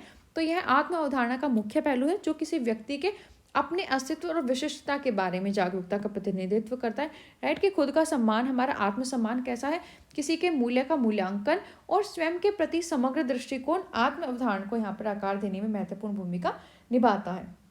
देन उसके खुद की छवि उसकी नज़रों में कैसी है, तो व्यक्तियों की शारीरिक उपस्थिति, क्षमताओं और लक्षणों की मानसिक तस्वीर और उनकी जो मानसिक तस्वीर उनकी खुद की है, एक आत्म छवि, ठीक है, अपनी शारीरिक उपस्थिति के लिए, शारीरिक जो क्षमता है उनके लिए, तो वो भी एक आत्म अवधारणा में यहाँ पर योगदान करती हैं.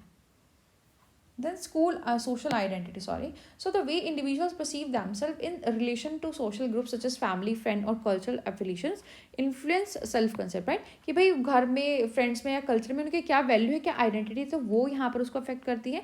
देन रोल आइडेंटिटी क्या है? The roles of person places in different areas of life, right? कि घर पर वो क्या काम करता है, फैमिली के लिए, सोशल सेटिंग्स में क्या करता है और कैसे एक सेल्फ कंसेप्ट को यहाँ पर जो है वो कॉन्ट्रीब्यूट करता है. देन उसकी सेल्फ एफिशिएंसी क्या है? So believing in one's ability to achieve goals and overcome challenge influence a self concept positively, right? कि हम गोल्स को कैसे अचीव करते हैं, कैसे चैलेंजेस को यहाँ पर ओवरकम करते हैं, तो ये भी एक पॉजिटिव सेल्फ कंसेप्ट में हमें बढ़ावा देता है.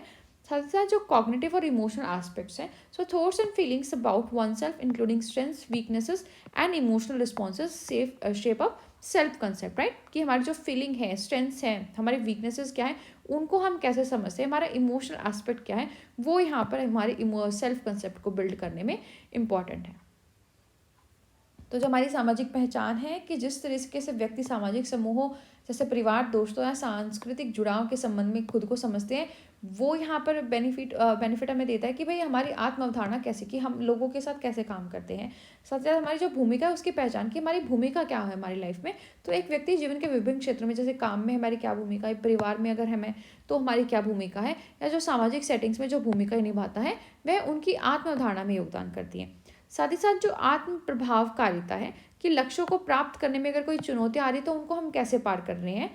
फिर उसकी संज्ञानात्मक और भावनात्मक पहलू कि स्वयं के बारे में विचार और भावनाएं जिनमें ताकत, कमजोरियां और भावनात्मक प्रतिक्रिया शामिल है, कि हमारी क्या क्या ताकत है, क्या क्या कमजोरियां है। तो ये सब हमें जो है एक आत्म अवधारणा को प्रभावित हमारी करती है।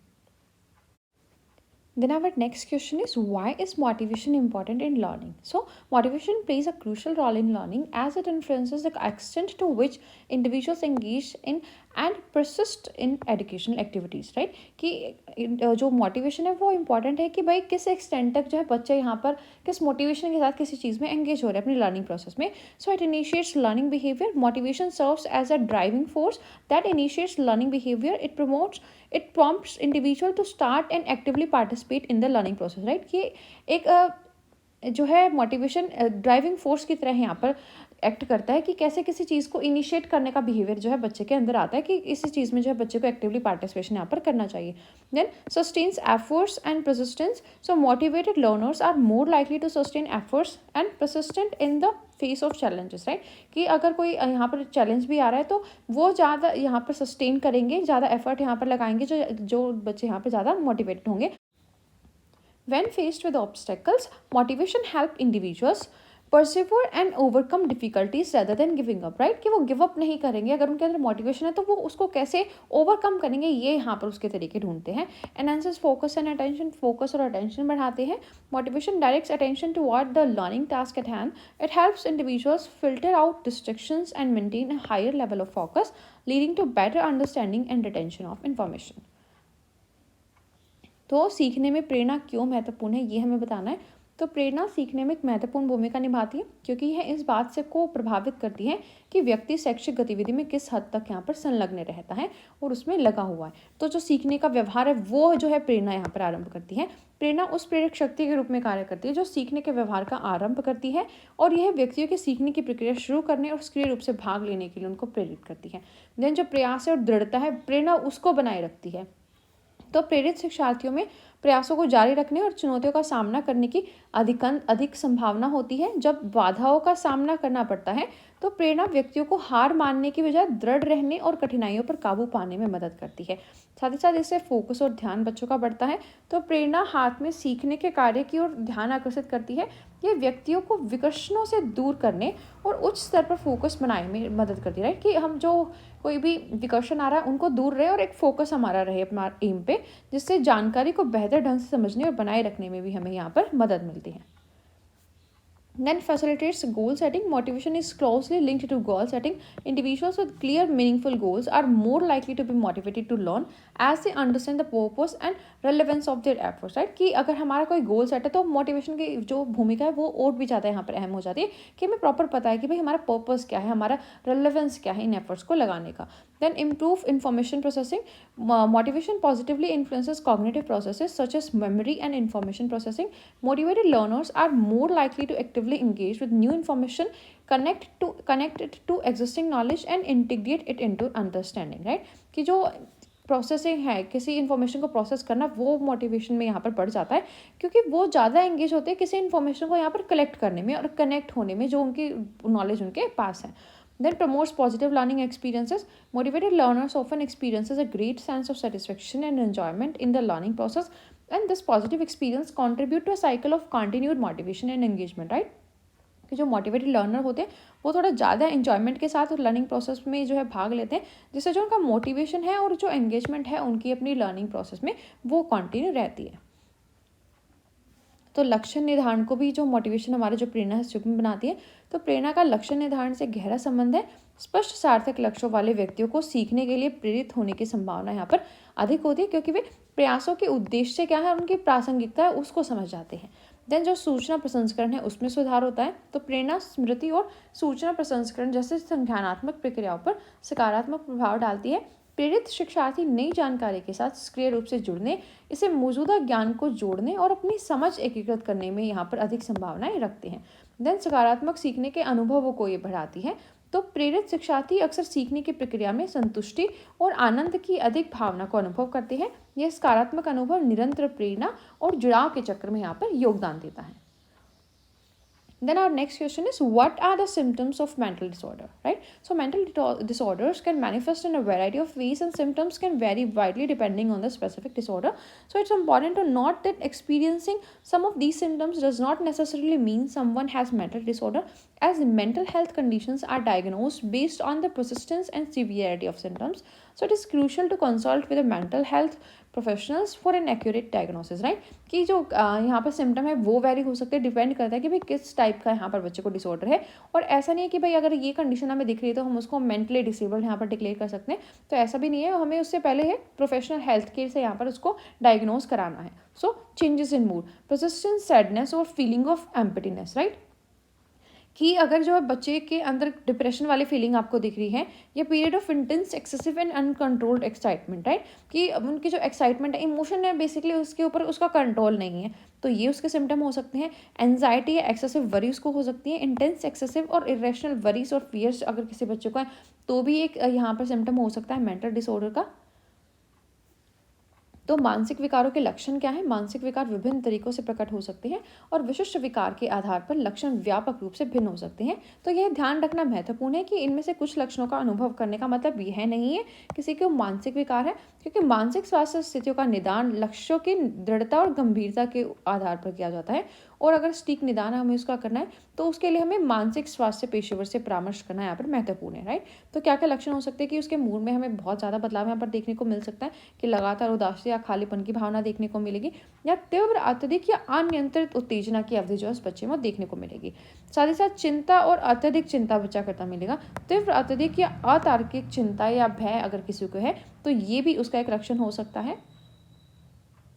देन जो बिहेवियर अगर वो यहाँ पर चेंजेस होता है, so marked changes in behaviour, personality and coping mechanisms, engaging in risky और इम्पल्सिव बिहेवियर, ठीक है? अगर उसका बिहेवियर यहाँ पर बहुत रैपिडली चेंज हो रहा है, रिस्की बिहेवियर्स में बच्चा एंगेज है, तो ये एक सिम्पटम हो सकता है। Then difficulty coping up with daily life, right? Daily life में वो अच्छे से कॉप अप नहीं कर पाता।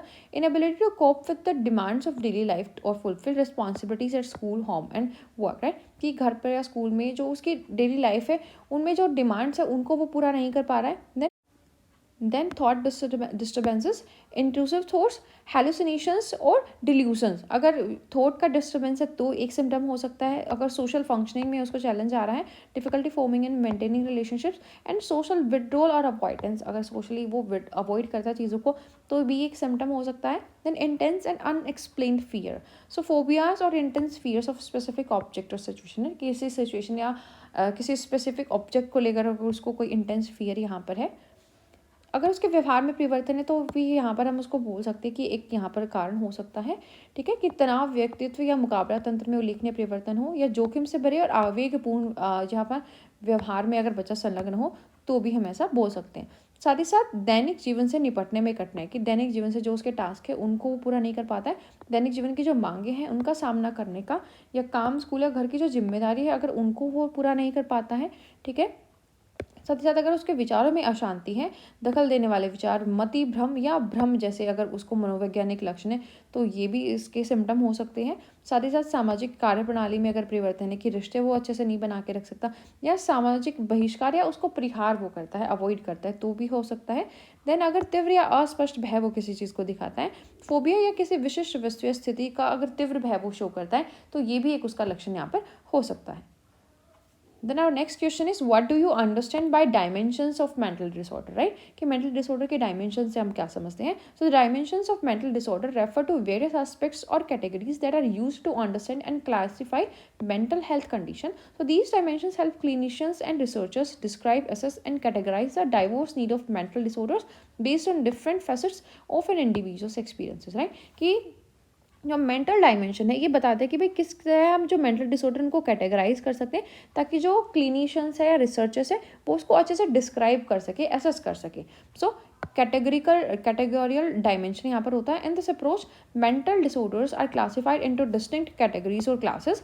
Each category represents a specific diagnostic entity with a set of defined criteria, right, कि उनके कैटेगरीज यहाँ पर हम बना देते हैं डायमेंशंस की. For example the diagnostic and statistical manual of mental disorders and international classification of diseases are two widely used categorical systems for classifying mental disorder, right. तो डायमेंशन की बात करें तो उनको हम कैटेगरीज बना सकते हैं. जैसे हमारा ये था diagnostic and statistical manual and mental health जो DSM है, और हमारा ICD, ये हमने इनकी कैटेगरी यहाँ पर डिफाइन कर दी है. तो मानसिक विकारों के आयाम से आप क्या समझते हैं, ये हमारा नेक्स्ट क्वेश्चन है.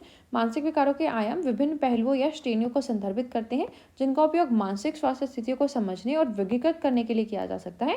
ये आयाम चिकित्सकों और शोधकर्ताओं के किसी व्यक्ति के अनुभव के विभिन्न पहलुओं को आधार पर उनके मानसिक विकारों की विविध श्रृंखला का वर्णन, मूल्यांकन और वर्गीकरण करने में मदद करते हैं, राइट. जैसे श्रेणीबद्ध आयाम में हम उसको डिवाइड कर सकते हैं. तो इस दृष्टिकोण में मानव विकारों को अलग अलग श्रेणियों या वर्गों में वर्गीकृत किया जाता है और प्रत्येक श्रेणी परिभाषित मानदंडों का एक सेट के साथ एक विशिष्ट निदानिक इकाई का प्रतिनिधित्व करती है. उदाहरण के लिए मानसिक विकारों के निदान और सांख्यिकीय मैनुअल और रोगों का अंतर्राष्ट्रीय वर्गीकरण जैसे किया गया, राइट. तो इसमें एक श्रेणीबद्ध आयाम से ही तो इनका वर्गीकरण किया गया है. देन जो डायमेंशंस होते हैं, जो आयामी आयाम है, unlike the categorical approach which places individuals into discrete diagnostic categories, the dimensional approach views mental disorder as a continuum or spectrum. It considers various dimensions such as the severity and intensity of symptom, allowing for a more nuanced understanding of mental health. This approach recognizes the mental disorder exists on a spectrum rather than as distinct entities, right? कि एक श्रेणीबद्ध दृष्टिकोण के विपरीत जब हम व्यक्तियों को अलग अलग निदान श्रेणियों में रखते हैं, आयामी दृष्टिकोण मानसिक विकारों का एक सातत्य स्पेक्ट्रम पर ध्यान देता है. ये विभिन्न आयामों पर विचार करता है कि भाई उसकी गंभीरता कितनी तीव्रता है. मानसिक स्वास्थ्य की अधिक सूक्ष्म समझ के लिए हमें जो है आयामी आयाम यहाँ पर अनुमति देता है. और यह दृष्टिकोण मानता है कि मानसिक विकार अलग अलग संस्थाओं की बजाय एक स्पेक्ट्रम पर जो है मौजूद होता है कि कितनी उसकी सीवियरिटी है, कितनी उसकी इंटेंसिटी है. देन जो बायोलॉजिकल डायमेंशन है, जैविक आयाम है. So this dimension focuses on the biological factors associated with mental disorders. It includes constitutions of genetics, neurobiology, neurotransmitter imbalances and other psychological aspects that contribute to the development and manifestation of mental health condition. तो जो जैविक आयाम है, यह आयाम मानसिक विकारों से जुड़े जैविक कारकों पर इनका ध्यान केंद्रित होता है. इसमें आनुवांशिक, न्यूरोबायोलॉजी, न्यूरोट्रांसमीटर असंतुलन और अन्य शारीरिक पहलुओं पर विचार शामिल है कि जो मानसिक स्वास्थ्य स्थितियां हैं उनके विकास और अभिव्यक्ति में कैसे ये चीज़ें जो जैविक आयाम है यहाँ पर योगदान कर रही हैं. Then psychological dimensions. So psychological dimensions explore the cognitive, emotional and behavioral aspects of mental disorder. This includes examining thought patterns, emotional regulations, coping mechanisms and interpersonal dynamics that may influence mental health. तो जो मनोवैज्ञानिक आयाम है, मनोवैज्ञानिक आयाम मानसिक विकारों के संज्ञानात्मक, भावनात्मक और व्यवहारिक पहलुओं का पता लगाते हैं. इसमें विचार पैटर्न, भावनात्मक विनियमन, मुकाबला तंत्र और जो पारस्परिक गतिशीलता है उसकी जांच करना शामिल है, जो मानसिक स्वास्थ्य को यहाँ पर प्रभावित कर सकते हैं. The next is are social and environmental dimension, right, कि सामाजिक और पर्यावरणीय आयाम क्या है. So mental health is also influenced by social and environmental factors. These dimensions encompass an impact of family, culture, socio-economic status, trauma, and environmental stressors on an individual's mental well-being, right? कि जो मानसिक स्वास्थ्य संबंधी सामाजिक और पर्यावरणीय कारक हैं वो भी यहाँ पर हमारे जो मानसिक स्वास्थ्य को प्रभावित करते हैं. ये आयाम किसी व्यक्ति के मानसिक कल्याण पर परिवार, संस्कृति या सामाजिक आर्थिक स्थिति, आघात या पर्यावरणीय तनाव है उनके प्रभाव को शामिल करते हैं कि इसका जो है हमारे माइंड पर जो है बेसिकली क्या प्रभाव रहा है हमारे एनवायरनमेंट का. देन डेवलपमेंटल डायमेंशन, जो विकासात्मक आयाम है. So mental disorders can manifest differently across different stages of life. The developmental dimensions consider how psychological and behavioral patterns change and involve from infancy through childhood, adolescence and into adulthood. तो जो मानसिक विकार है जीवन के विभिन्न चरणों में अलग अलग तरीके से प्रकट हो सकते हैं, कि बचपन में वो हम अलग तरीके से दिख सकते हैं, ठीक है, एडल्टहुड में वो हमें अलग तरीके से दिख सकते हैं। तो विकासात्मक आयाम इस बात पर विचार करता है कि शैशवावस्था से लेकर बचपन, किशोरावस्था, वयस्कता तक मनोवैज्ञानिक और व्यवहारिक पैटर्न हमारे कैसे कैसे बदलते हैं और कैसे वो विकसित होते हैं। The next is are functional impairment dimension की जो अधि और पाठ्यक्रम आयाम है। Assessing the impact of mental disorders on an individual's daily functioning is a crucial dimension. This includes evaluating how mental health condition affect work relationship, self care and overall quality of life. ठीक है, कि जो निदान है, उपचार योजना है, वो मानसिक विकारों की अवधि और पाठ्यक्रम की जांच यहाँ पर करती है, जिसमें कुछ स्थितियाँ तीव्र हो सकती हैं जबकि अन्य यहाँ पर दीर्घकालिक हो सकती है, कि लंबे टाइम तक वो जो है ठीक नहीं होंगी। मानसिक स्वास्थ्य स्थिति के प्रक्षेप पथ को समझने के लिए उचित हस्तक्षेपों को सूचित करने में भी यहाँ पर हमें फंक्शनल इम्पेयरमेंट डायमेंशन से जो है मदद मिलती है। Then duration and course dimensions की जो अवधि और पाठ्यक्रम का आयाम है। So examining the duration and course of mental disorder is important for diagnosis and treatment planning. Some conditions may be acute while others may be chronic. So understanding the trajectory of mental health condition helps inform appropriate intervention. तो जो निदान और उपचार योजना है उसके लिए मानसिक विकारों की अवधि क्या है और पाठ्यक्रम की जांच करना महत्वपूर्ण है। कुछ स्थितियाँ तीव्र हो सकती हैं जबकि अन्य दीर्घकालिक हो सकती हैं। तो मानसिक स्वास्थ्य स्थिति के प्रक्षेप पथ को समझने के लिए उचित हस्तक्षेपों को सूचित करने में भी हमें यहाँ पर मदद मिलती है। Then our next question is explain the nature of intelligence with suitable example, right? कि nature क्या है intelligence का? So the nature of intelligence is a complex and multifaceted concept that involves the ability to learn, reason, problem solve, adapt to new situations and comprehend complex ideas. So intelligence is not a unitary trait, rather it comprises a range of cognitive abilities and skills. Various theories and models attempt to capture the nature of intelligence, and here are so few perspective, right? कि जो हमारा जो intelligence है उसको एक तरीके से नहीं बोल सकते, वो मल्टीफेसेटेड हो सकती है, कि किसी की इंटेलिजेंस या कोई इमोशनल इंटेलिजेंस किसी के अंदर ज़्यादा हो सकती है, किसी के अंदर साइकोलॉजिकल इंटेलिजेंस ज़्यादा हो सकती है। ठीक है, कि कैसे कोई बच्चा जो है प्रॉब्लम सोल्व बहुत अच्छे से कर लेता है, डिफरेंट सिचुएशंस में जो है अच्छे से कोप अप कर लेता है। तो ये सारी चीज़ें होती हैं। तो फर्स्ट हमारा होता है जी फैक्टर, जो जर्नल इंटेलिजेंस होती है।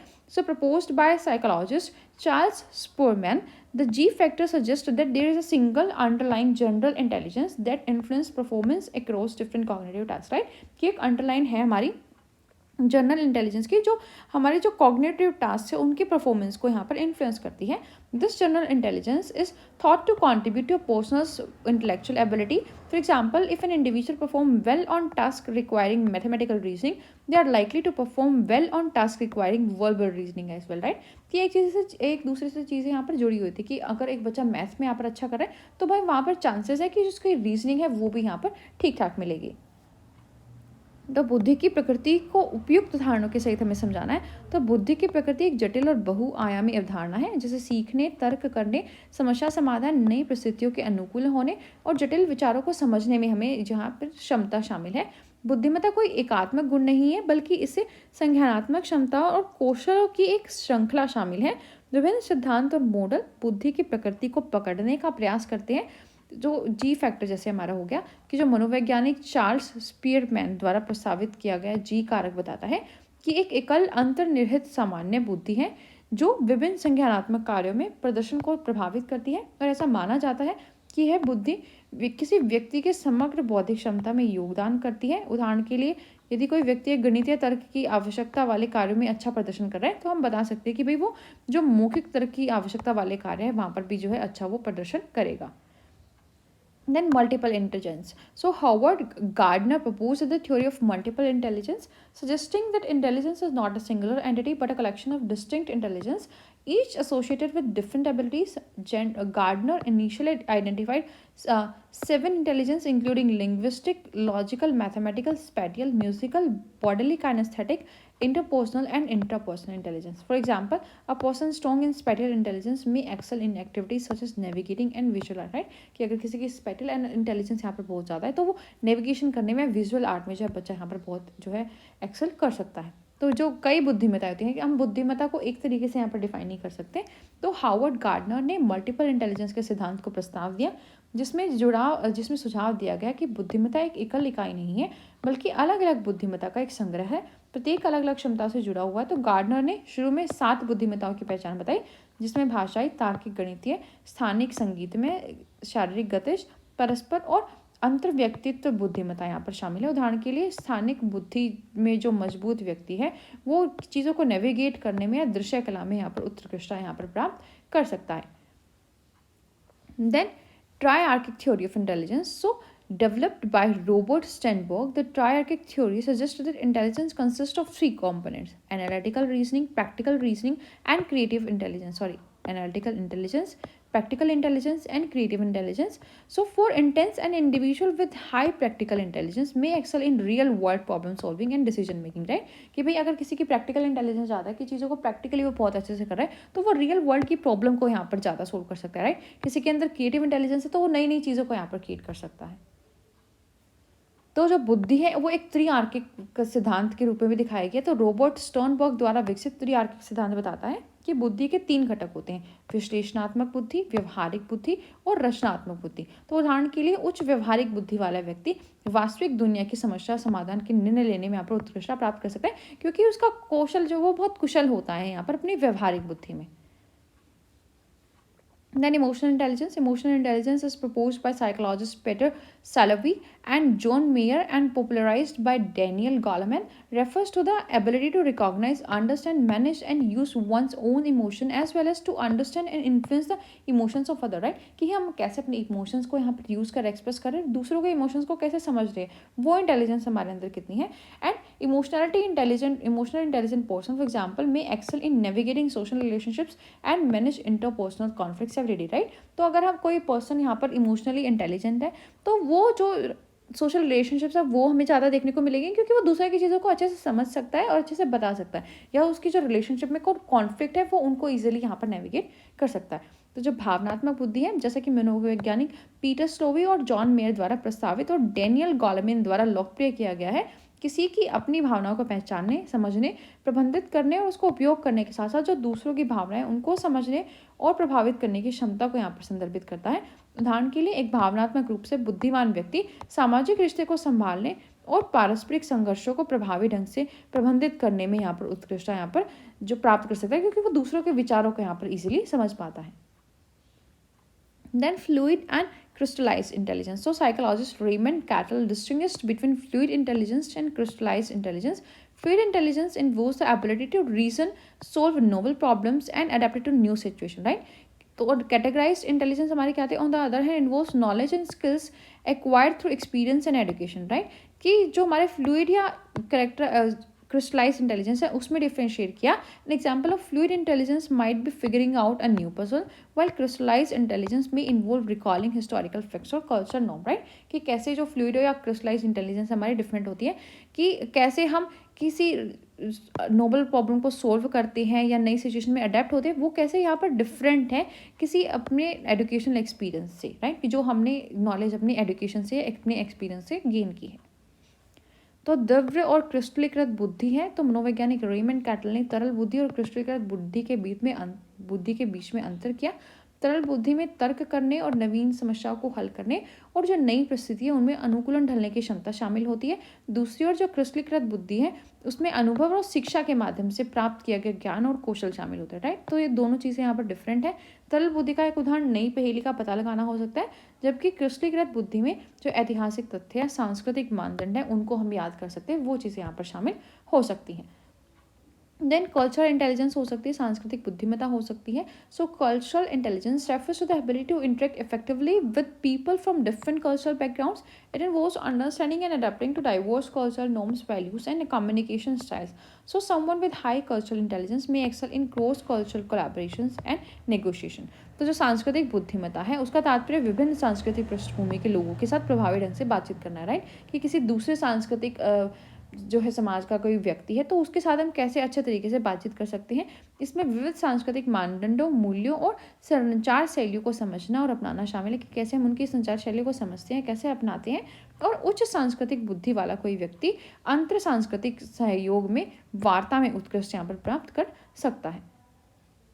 Then our next question is what are the physical, social, and emotional changes during adolescence period? We have to discuss their education implications as well.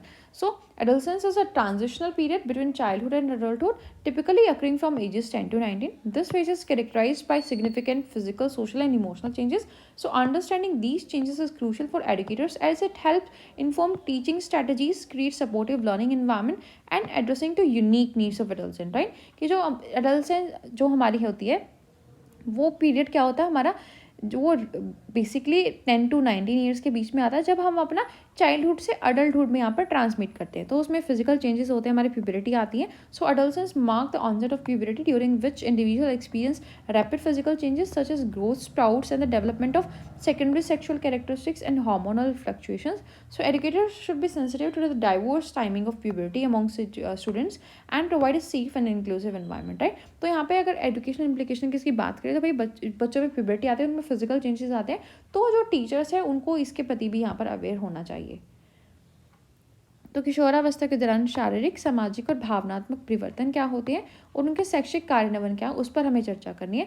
तो किशोरावस्था बचपन और वयस्कता के बीच संक्रमणकालीन एक अवधि है जो आमतौर पर 10 से 19 वर्ष की आयु के बीच होती है।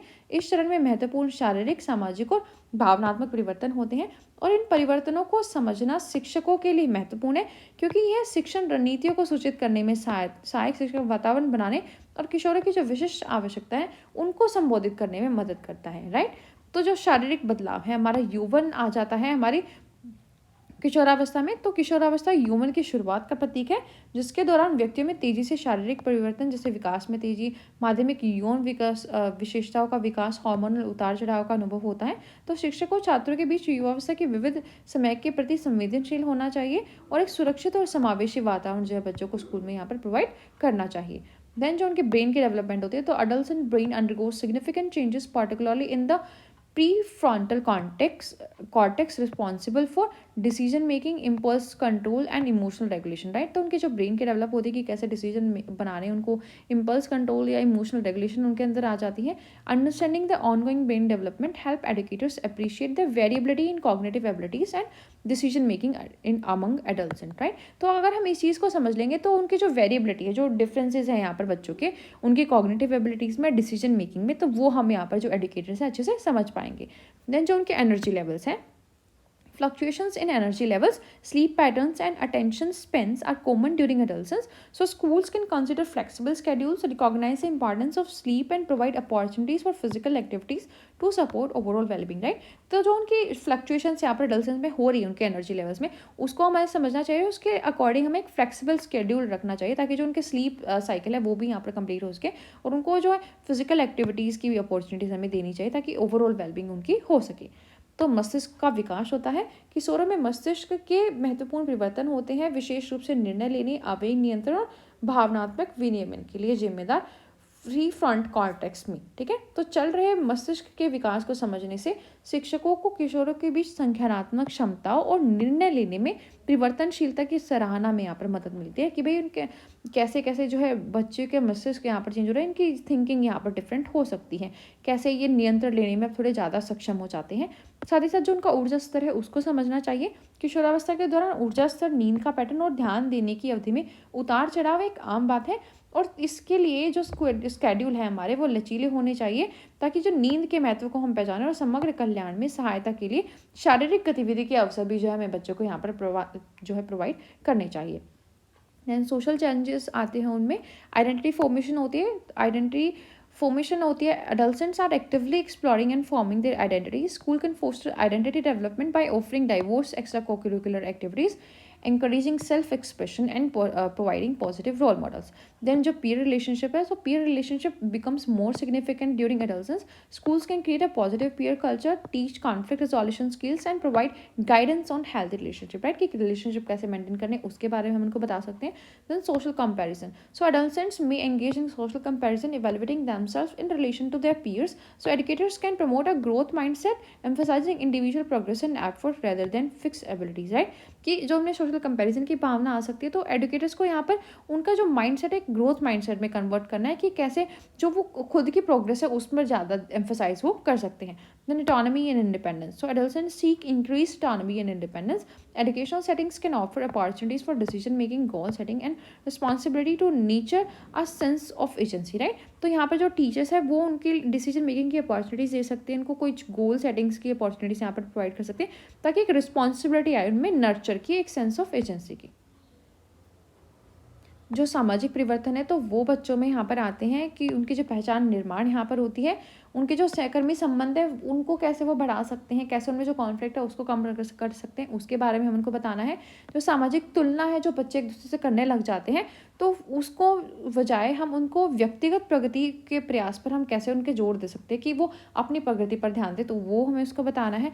साथ ही साथ जो स्वायत्त और स्वतंत्रता है, ठीक है, क्योंकि किशोर जो है वो बहुत स्वतंत्रता यहाँ पर चाहते हैं, तो शैक्षिक सेटिंग्स में हम ऐसे कर सकते हैं कि भाई उनको अपॉर्चुनिटीज़ दे सकते हैं कि भाई आपको अब स्वतंत्र हो कि आपको क्या लक्ष्य निर्धारित करना है। तो ऐसी चीज़ें हम यहाँ पर बच्चों को प्रदान कर सकते हैं जिससे उनकी स्वायत्त और स्वतंत्रता की फीलिंग जो है यहाँ पर बढ़ती है।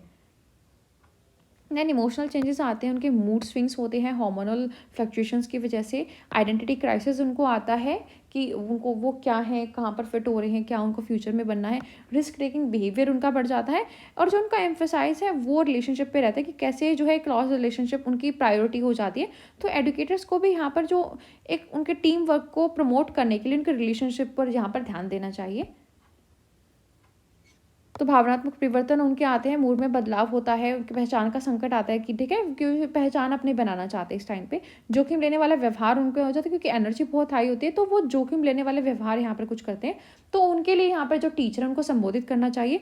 साथ ही साथ जो रिश्ते उन पर जोर देना चाहिए, राइट, कि करीबी रिश्तों को कैसे बना सकते हैं, कैसे उनको प्राथमिकता देते हैं, और कैसे टीम वर्क को यहाँ पर जो है टीचर उसको बढ़ावा दे सकते हैं कि वो एक दूसरे के साथ कोलैबोरेटिवली यहाँ पर काम कर सके। देन जो एजुकेशनल इम्प्लीकेशन स्ट्रैटेजीज क्या है, डिफ्रेंशिएटेड इंटीग्रेशन हमें देने की, भाई बच्चे की जो एबिलिटी है उसके अकॉर्डिंग हम उसको इंस्ट्रक्शन देंगे। सोशल इमोशनल लर्निंग करानी, ठीक है, कि सोशल के साथ साथ जो इमोशनल इंटेलिजेंस है, इमोशनल अवेयरनेस है, उसके लिए एक रिस्पॉन्सिबल डिसीजन मेकिंग वाले स्किल्स जो हमें बच्चों के अंदर डेवलप करनी चाहिए। फ्लेक्सिबल लर्निंग एनवायरनमेंट हमारा होना चाहिए, ठीक है, ताकि जो हमारे स्केड्यूल्स हैं, असेसमेंट मेथड है वो थोड़े फ्लेक्सिबल है, ऐसे रिजिड ना हो कि एक पर्टिकुलर तरीके से ही हम उनको जो है असेस कर रहे हैं। देन पॉजिटिव स्कूल क्लाइमेट होना चाहिए, जो स्कूल का क्लाइमेट है वो पॉजिटिव होना चाहिए, वो कंडक्टिव होना चाहिए स्कूल का एनवायरनमेंट। तो foster positive and inclusive school climate as it values diversity, promote respect and address bullying और डिस्क्रिमिनेशन, राइट, कि जो डाइवर्सिटी को यहाँ पर प्रमोट करता हो और जो बुलिंग या डिस्क्रिमिनेशन है उसको यहाँ पर अच्छे से एड्रेस किया जाता हो, ठीक है, कि कैसे इन चीज़ों को टैकल करना है, डिस्क्रिमिनेशन को। तो इसकी शैक्षिक कार्यान्वयन रणनीतियाँ क्या हो सकती है, विविध निर्देश हम दे सकते हैं कि भी जिस बच्चे का दिमाग जिस तरीके से चलता है उसको उस तरीके से यहाँ पर निर्देश हम दे सकते हैं। सामाजिक भावनात्मक शिक्षा बच्चों को दे सकते हैं, ताकि और एक लचीला शिक्षण वातावरण यहाँ पर यूज़ कर सकते हैं, ताकि एक बिल्कुल रिजिड वातावरण हमारा ना हो कि कैसे हमें चीज़ों को प्राथमिकता देनी है और सीखने का माहौल हमें कैसे बनाना है। तो उसका कार्यक्रम और जो मूल्यांकन है उसमें हम एक लचीलापन यहाँ पर रख सकते हैं, फ्लेक्सिबल उसको रख सकते हैं। साथ ही साथ सकारात्मक स्कूल का माहौल हमें यहाँ पर देना है जिसमें विविधता को महत्व दिया जाता हो और जो बदमाशी या भेदभाव है उसको अच्छे तरीके से यहाँ पर ठीक किया जाता हो। जो लाइफ स्किल एजुकेशन है वो बच्चों को देनी चाहिए, जो कोलैबोरेटिव अप्रोच है वो बच्चों को देनी चाहिए कि कैसे भाई वो सोशल इंटरेक्शन को या स्किल डेवलपमेंट को यहाँ पर प्रमोट कर सकते हैं। जीवन कौशल शिक्षा बच्चों को देनी चाहिए और संयोगात्मक दृष्टिकोण जो है उनका बनाना चाहिए। So we have completed all the previous year questions, and if you like our content you can subscribe to our channel for more videos related to BEd special education and special education teacher, and you can join our Telegram group as well. So see you in the next video. Till then, namaskar.